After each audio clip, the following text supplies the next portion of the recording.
Great spears are spears too. Anyways, I'll be ranking them now. Elden Ring's weakest spear is the tree spear. Not a very crazy weapon, but does okay damage even though it's split between holy and physical. This is a semi-unique weapon because its heavy attacks are double pokes. Outside of that, this weapon's best thing is that it looks cool. Silurius trees next. Yes, this might be somewhat of a surprise, but the reason this weapon is not very good is because its damage is quite lacking and it's also split, and honestly, it's really it. Otherwise, it's pretty okay since its Ash of War is quite good and unique, if not a little slow, and I can't deny the fact that this thing looks really badass. Next up is the Lance. It's essentially the big spear of this weapon class. Nothing special but does decent damage, and you can get it very early in the game.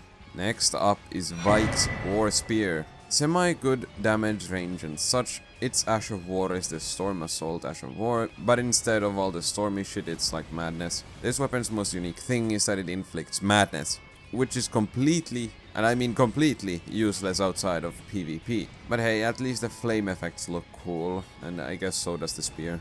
Serpent Hunter. This is probably this game's coolest weapon when it's used against Rykard. And outside of that boss fight, it actually does deal huge damage. It's maybe a bit on the shorter side, but the damage absolutely makes up for it. The Ash of War is quite useless outside of Rykard's fight, which is a bit sad because you can't change it. Otherwise, I really kinda just like this weapon for its style, and I guess the lore importance.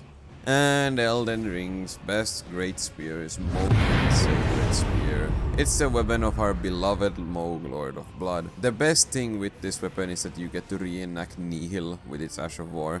It even buffs your weapon to make it look extra spicy. This weapon is kinda like if Aquaman became a leader of a blood cult, and this is what became of his trident. And I guess the weapon inflicts bleed as well, which is quite good. Yeah, anyways, that's that. Goodbye.